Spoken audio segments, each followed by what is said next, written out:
out with Don. I'm sorry. Craig Pastor here hanging out with Don DeBar. He's scratching his ear. He's pointing to his ear. Said he can't hear me. He can hear me now loud and clear. Hopefully you're over on the Pasta To Go channel. If not, maybe you're hanging out on the Twitter. Maybe you're hanging out on the Rumble. Got great crowds over there. Somebody said on the Rumble something very interesting too as well. Why do we pretend that Israel isn't doing the bidding, doing the U.S.'s bidding by committing these atrocities? It would seem the U.S. is behind the genocide like the My Lai massacre in Vietnam.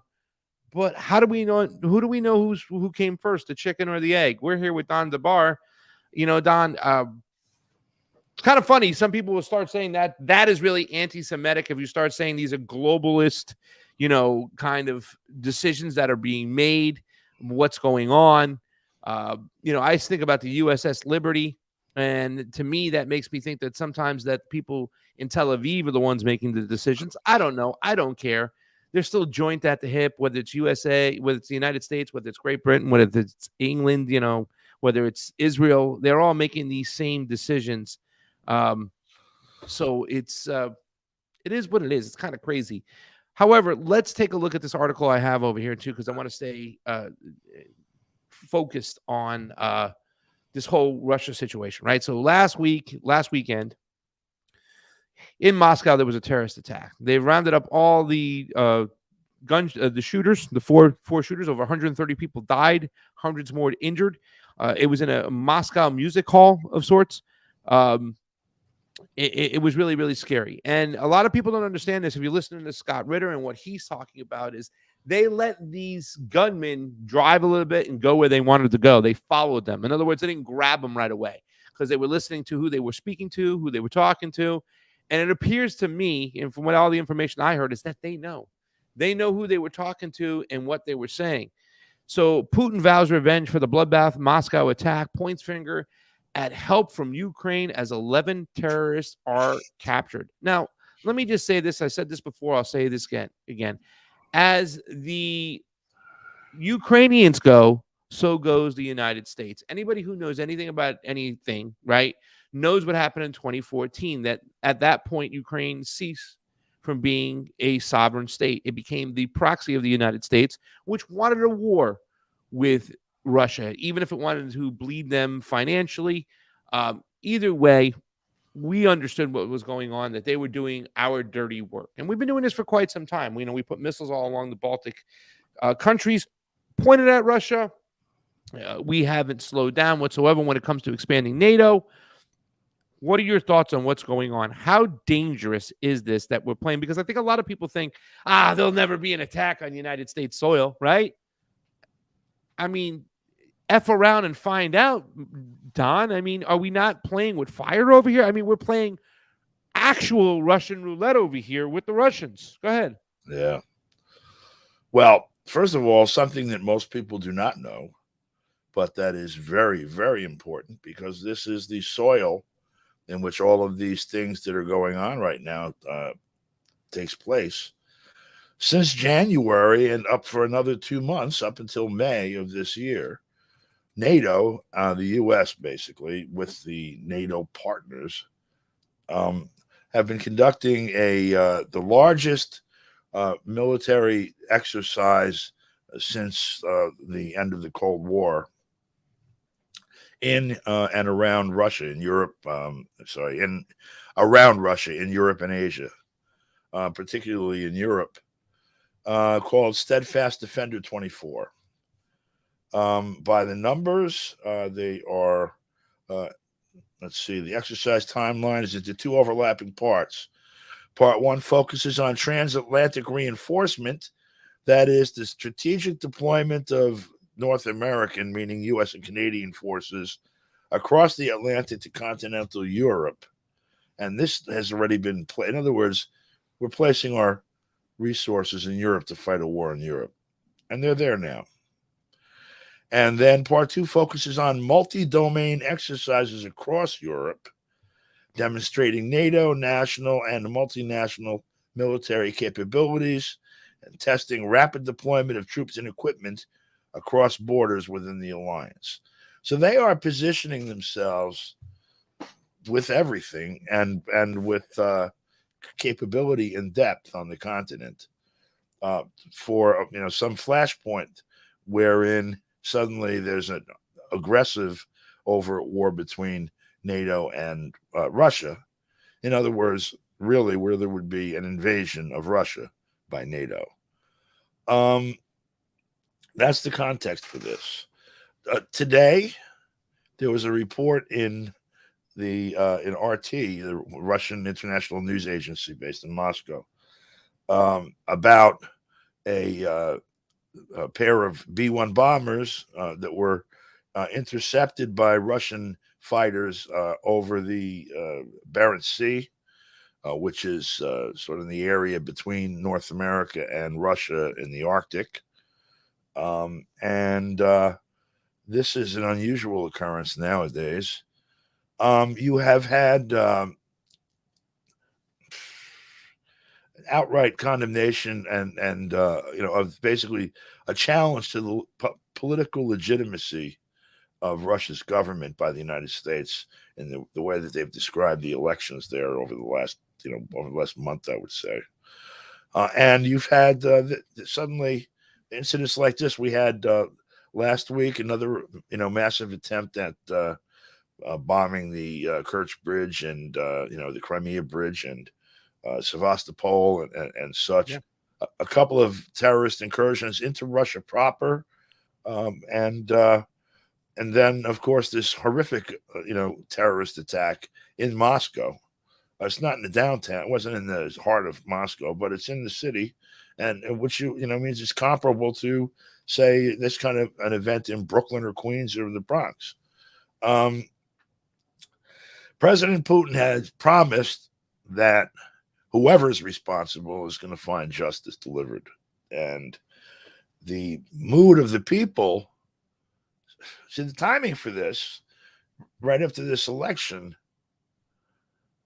we have an opportunity to see, like, after NATO's moving up to the border, the coup in Ukraine, the various attempts to make war with Russia, Georgia, and different points, Azerbaijan, Armenia, etc.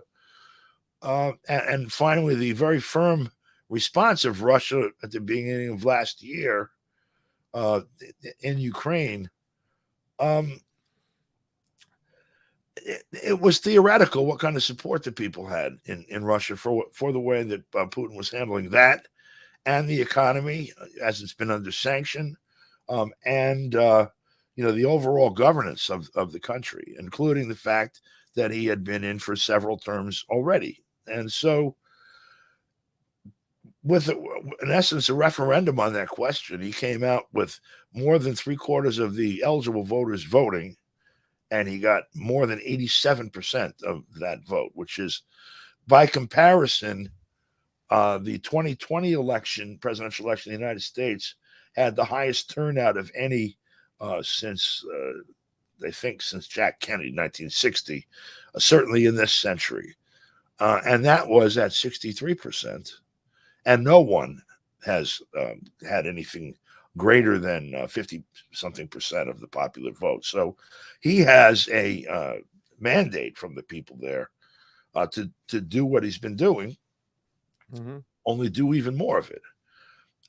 I spoke to a lot of people in Moscow and in Krasnoyarsk, where I was in Siberia. It's a city of 2 million people before you left. It's a very important city and a modern one, too.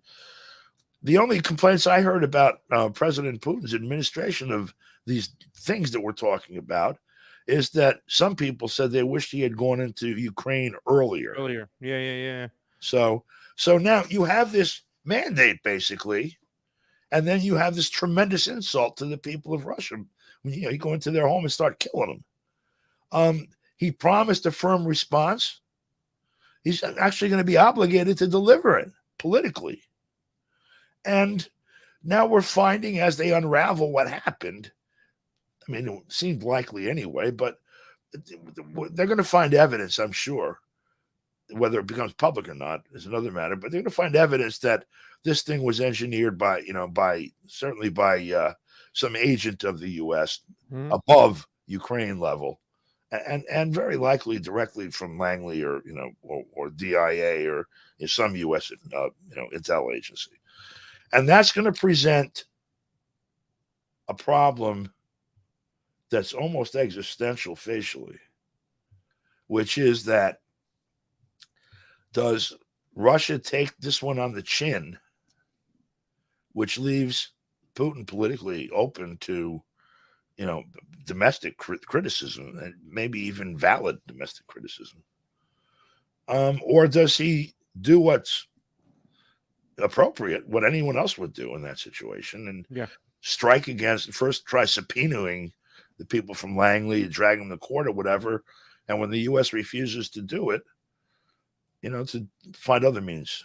I don't know what. Okay. Well, here's the question then. Here's the question.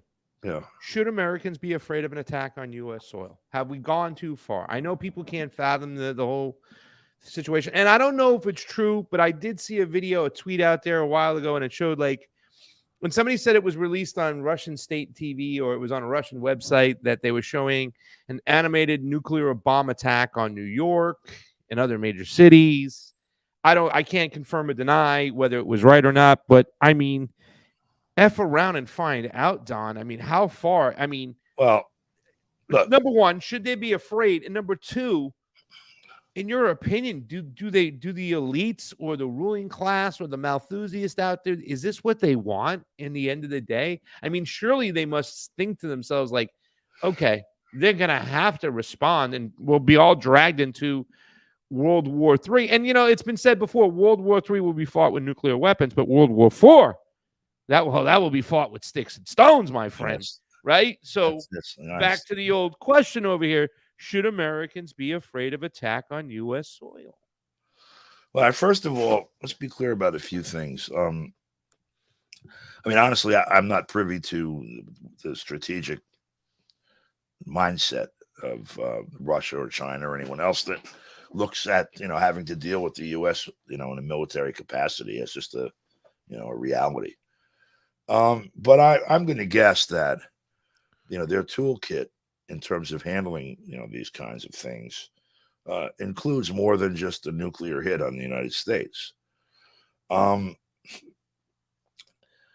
is after that? Well, complete annihilation.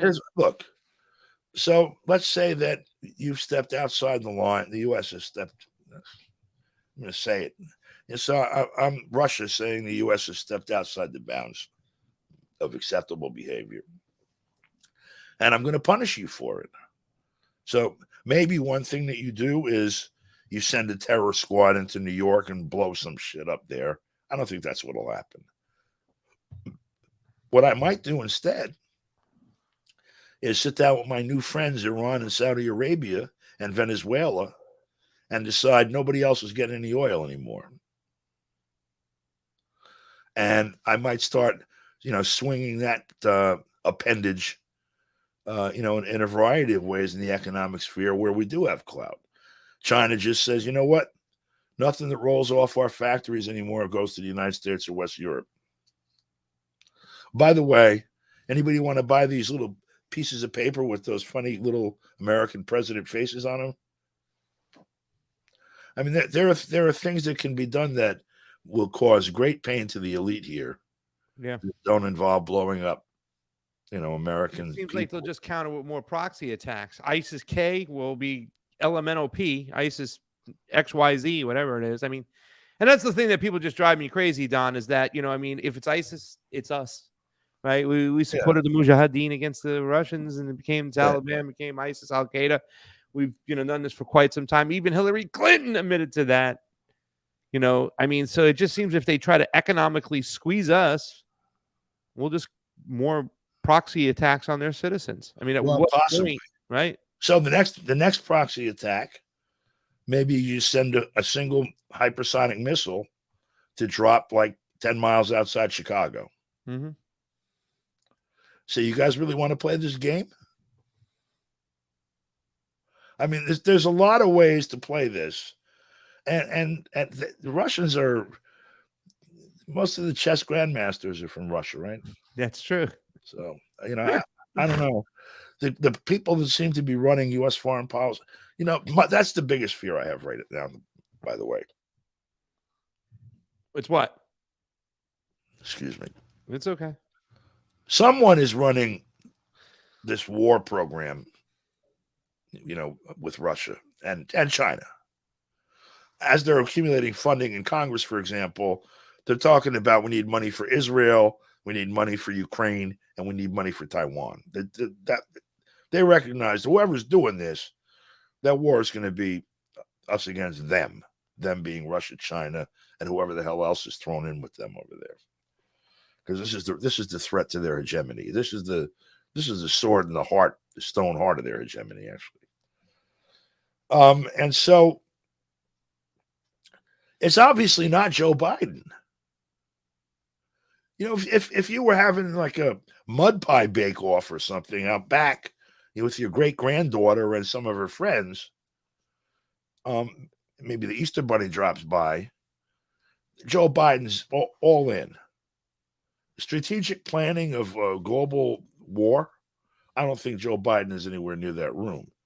But the point is that he's the elected president, and that planning and that op is going on. Mm-hmm. And none of us have a clue who's actually doing it and how they got there and by what authority. And that is more troubling to me than the possibility that somebody's going to get a nuclear bomb dropped on their head, as troubling as that may be. Yeah. Because that condition paves the way for an awful lot of nuclear bombs. Yeah. Something I wanted to take a look at really quickly. Margarita Simeone. Jamie, go ahead and take a gander. See if you can play this. If you can, I'll play it on my end. But she was asked a question by a BBC journalist today. Quite it seems like there's going to be a new attitude out there. It's like, all right, we're done trying to play with you, whatnot. And Tucker said that he thought that Putin was upset and hurt because he's been rejected by the United States. Fiorella totally disagrees. Like, no, I think it's, he might have been hurt at one point and he might have been upset because he did try to make that, that relationship, build that relationship with the United States and had mud thrown in his face. At this point, I think he's done with that too as well. I kind of agree with Fiorella that he ain't hurt no more, but he's very smart, very strategic, and understands the United States and what they're trying to do. And he's not going to play that game anymore. And like you said, one of the criticisms that Putin had with the people who just voted him is he waited too long to get involved with the Ukrainian situation. I mean, Yanukovych, as he was fleeing, is like, hey, dog, you're going to have to get involved. They done got Nazis over there. They're going to control the military, and they will fire on their own citizens in the Donbass.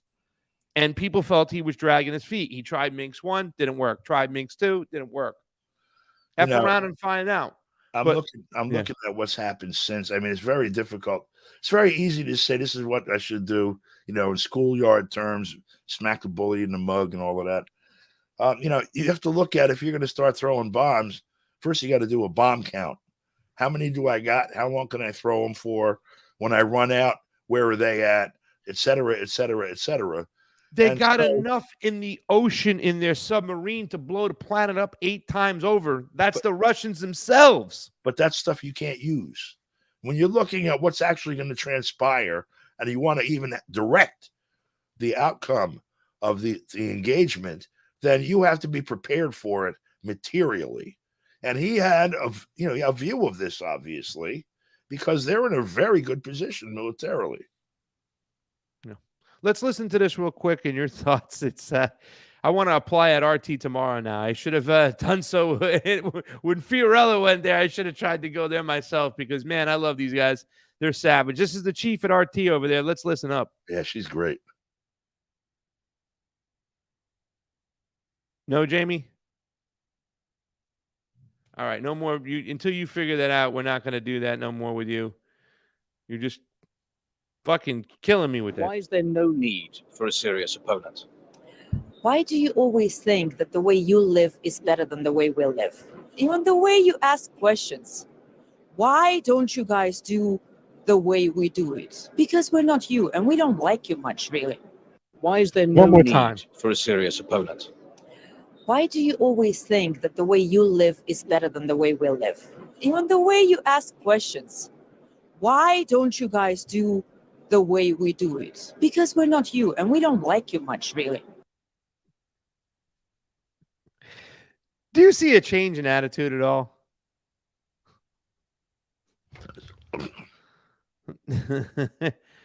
Yeah, I guess so. He's coughing up over there, ladies and gentlemen. He's she got to him. See what happens now? Sorry about we're this. Allergies screwed. killing me We're today. screwed.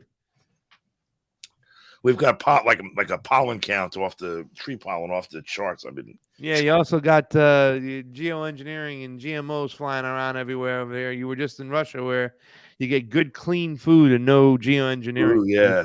I had caviar and vodka and all kinds of good I've stuff. never had Russian caviar. I'm a foodie. man. I never had it, man. You ain't lived. That's the joint. Ugh. So, she's great, Marguerite. She's fantastic. I love that. She's like, we're not you, and we don't really like you very much. I'm with her. I don't like that dude either, and I don't like BBC, and I don't like most of the assholes that are running our country either. Yeah, great stuff. Listen, we're gonna get on out of here, but this is something I want to talk about too. Next time I come see you, we made sandwiches for the road, right? And when we went up to New Hampshire together, I made, me, I got right into your kitchen, started pulling some stuff apart, a couple meatball Parmesan sandwiches. I dipped into Sammy's turkey with some bacon over there and whatnot. And that's right. We had blah chips. If you had a choice and you had to get one of these bag of chips over here, right? Talk about the GMOs and unhealthy food over here, but still fun, right? Which one of these would you choose? None. Now, I got to tell you, the lime and cracked pepper I've tried is pretty damn good, Don. Not me, baby. My body is a temple. Okay, it might be haunted, but I ain't putting that shit in it. Don, I got to say, I need to try all four of these. I need to. Right now, looking at those four, I'd say the one I probably would like the most is probably crispy taco, and then I'd probably like the least is fried pickles. But I do like fried pickles. They are delicious. I just don't think I'd like it in a chip, but I could be very wrong. Pasta, next time you come up here, there's a place up in Croton that my friend Margot brought me to this past weekend for brunch. That they make their own potato chips. Ooh. And they are a whole different animal than this crap. Yeah, and that's crap food, man. Sample it next time you come up. Yeah, that's crap food whatsoever. 100%, I agree. And you go from some good places when you go dine out. Pretty good stuff you go for. So I like to eat, brother. So do I. Just don't read the ingredients, says Dan. He's smart. Yeah, that's it. Were we on the Rockfin today, by the way? I think we were, right? We were. We've got some Super Rays. All right, we'll get to them right now. Don, you got anything else to say? I know I'll be seeing you sometime soon. Yeah, get your butt out of here. I got to roll. I got stuff I got to get to, and I'm exhausted, and it's way past happy hour. I know. I called you from happy hour, dude. It's $10 pizza night over here at Bellamici's, so I got to take advantage of that. They're using good cheese and good dough and good tomatoes, at least organic stuff. So, anyways, brother, I love you, brother. As always, I look forward to seeing you. I'll get my butt out there. I got to hang out. We got to go hang out with Danny Shaw too. I told him we'll get out there. We'll go have a good time. Yeah, I saw that piece. Yeah, I like that. Okay, I'll catch you later. Jamie, take care of yourself, brother. See you, man. Bye, Don. Bye-bye. Don the Bar, ladies and gentlemen. He's out. All right, guys, that's it. Let's read these Super Rays. Let's get on out of here. Like we said, it is $10 pizza night. We're almost going on 2 hours, so we got to wrap this show up. I support your $10 pizzas. Thank you so much. Well, it's such a good place, too. It's Bella Amici. It's the #1 rated pizza so far of the 4 places I visited, right? Look, $10 pizza is the best pizza. $10 pizza on, shut up with your Costco pizza. Dude, Bella Amici does a dine-in, a takeout only cash pizza every Tuesday and Wednesday night. It's $10 for the pie. You can't beat it. It is the #1 ranked pizza out there so far. I gave it an 8.9. I gave an 8.6 to How You Doing, who has a sourdough pizza, but How You Doing doesn't have any pizza specials.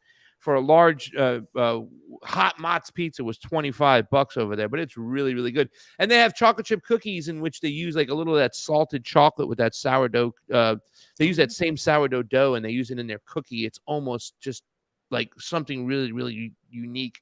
I really love that. And then you got La Rosa, which is the guys, they're from Argentina, and they really know how to make dough. They have a $16 Monday night margarita pizza, large margarita pizza for $15.99. That's a good deal, and it's great pizza over there. Frank Pepe's, which is a New Haven, Connecticut style pizza where they cut it in like 26 slices in front of you. It's got that dark crust on the outside. I gave that an 8.1. So, I mean, I've gone for only the top-notch places that use real dough, real cheese, real good tomatoes, and I've been reviewing the pizzas. You can see a lot of those reviews on our the Yo Pasta Twitter. We'll be having those up on our Patreon. And thank you to our new Patrons out there. If you want to come on to our Patreon and help us out, you're more than welcome to. That really does help out independent media. We get our butts on the ground. So please go on over to our channels and check us out. Jamie, you were saying something. Well, I was going to say, if I had any $10 pizza deals near me, I would definitely go there before I went to Costco.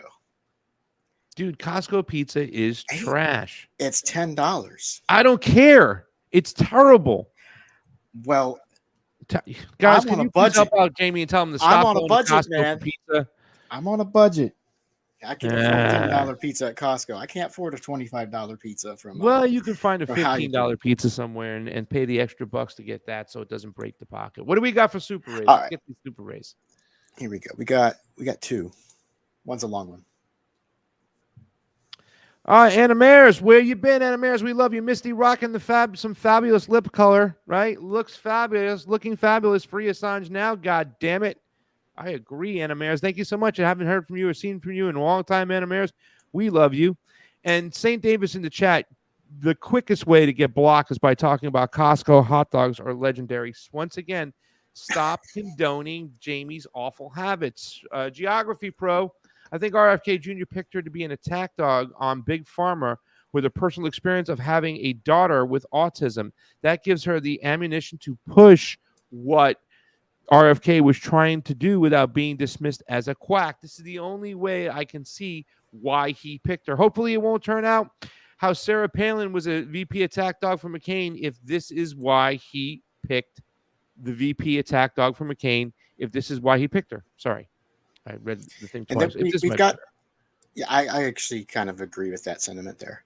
But is it going to work? Is it going to be really helpful? I mean, there's going to be no debates. There's not going to have a debate. No. So it's not like, there will be a debate, and it's not like she has a big following, and he contradicted himself. You want to talk about the definition of hypocrisy? You're out there, you're talking out against Event 201 on a regular basis, and yet now you pick somebody who was financially linked to Event 201. Come on. It makes no sense. I don't know. I don't think it's going to help or hurt him. I mean, but like Sarah Palin, I think it hurt him. I think it stuck a fork in him. He's done now. He's completely done. Well, I think he was done with his position on Israel. I mean, well, that really hurt him. You know what I'm saying? That was the only thing that could have differentiated him from the other candidates, and he's just in line with them.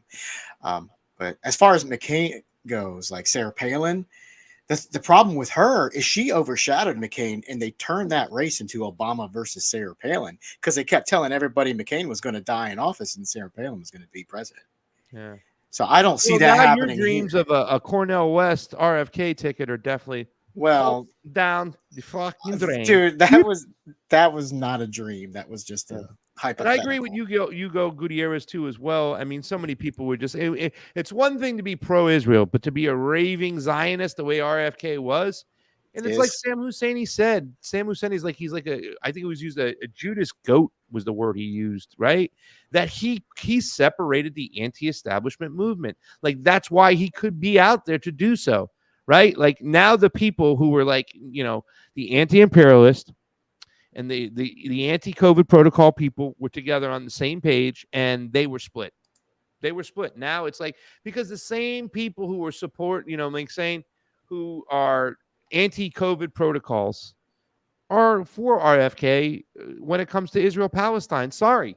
He split that movement right down the pipe. And this is something that Dennis Kucinich talked about. RFK's campaign was shooting to the moon.